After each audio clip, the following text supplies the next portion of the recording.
Le contrôle parlementaire, entamé le jeudi 8 mai, se poursuit sans anicroche à la Chambre basse du Parlement. Sous la direction du président de l'Assemblée nationale, le professeur Vital Kamerhe, une question orale avec débat a été examinée le mercredi 14 mai 2025. Il s'agit de la question orale avec débat du député national Katembo Kambere Tade, adressée au ministre du Commerce extérieur Julien Paluku Kahongya sur l'interdiction du transbordement de marchandises aux frontières lors de l'importation. Depuis quelques mois, il s'observe une sorte d'incompréhension entre votre ministère et les opérateurs économiques au sujet de certaines décisions relatives à des initiatives de réglementation du commerce au niveau des frontières, dont l'interdiction du transbordement de marchandises. Cette situation aurait été même à la base d'une grève au niveau du poste frontalier de Kasumbalesa. Comment justifiez-vous l'interdiction du transbordement de marchandises aux frontières au lieu de la lutte contre le fractionnement tel que retenu dans le programme d'action du gouvernement?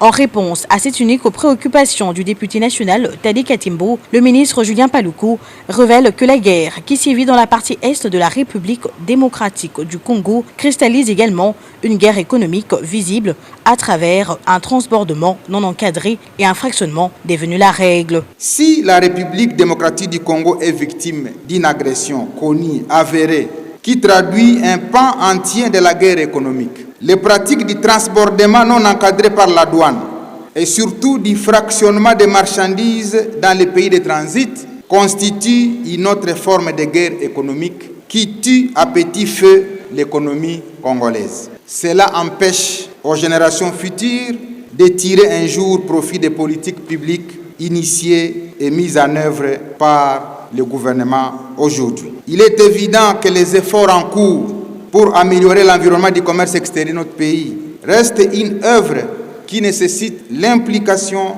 de toutes les institutions de la République, y compris celle des logistes Assemblée nationale. Sinon, la fraude est systémique, la corruption est endémique et donc il faut une opération véritablement chirurgicale. Il s'en est suivi la traditionnelle série des questions des élus du peuple, parmi lesquelles la problématique de la gestion de la frontière de Kasumbalesa, occasionnant des difficultés économiques majeures dans le Haut-Katanga, la multiplicité de taxes parafiscales mettant en mal le droit de douane, la fraude et la corruption, l'amélioration du climat des affaires, la promotion des industries locales, autant de difficultés évoquées par la représentation nationale.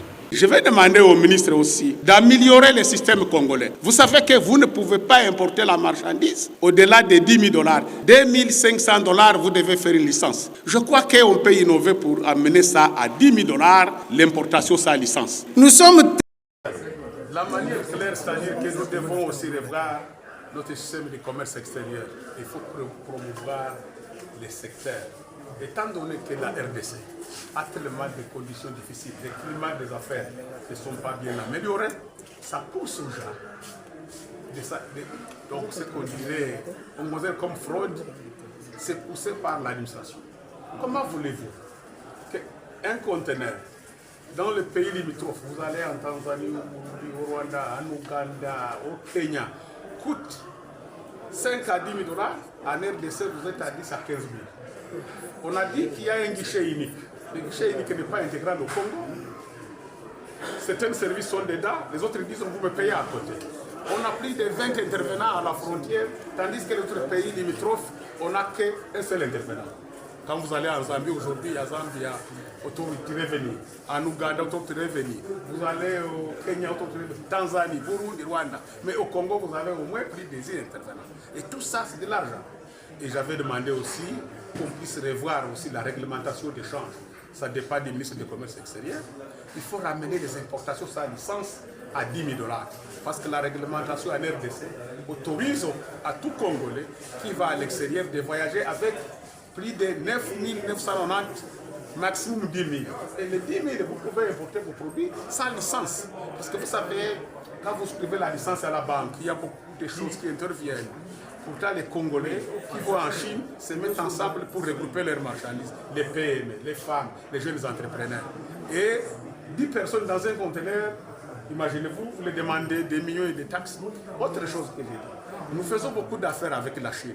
Toutes les importations de la RDC, et au moins à 90% proviennent de la Chine.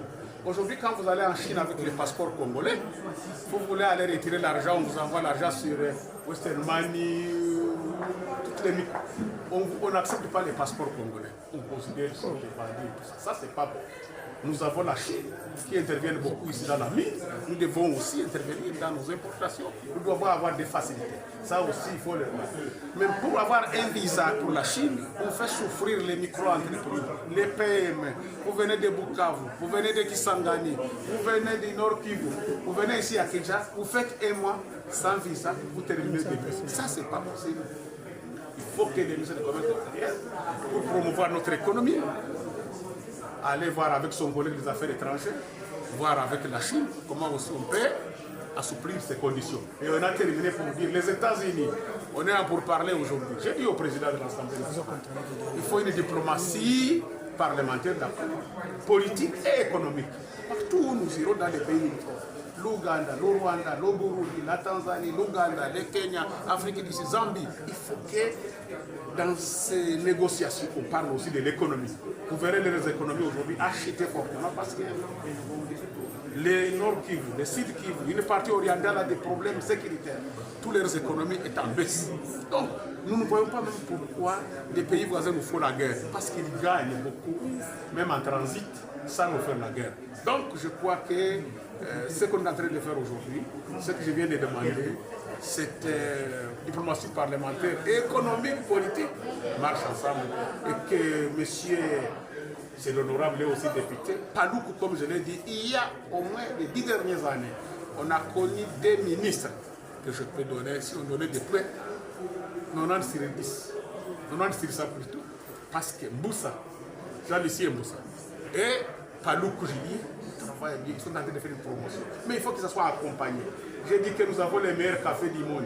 Nous sommes maintenant dans le Agowa. Agowa, c'est African Growth Opportunity. On a été aux États-Unis en 2015 au sommet des chefs d'État. Nous étions partis comme tel, avant que je sois député. On a parlé des produits congolais. Mais on n'était pas éligible.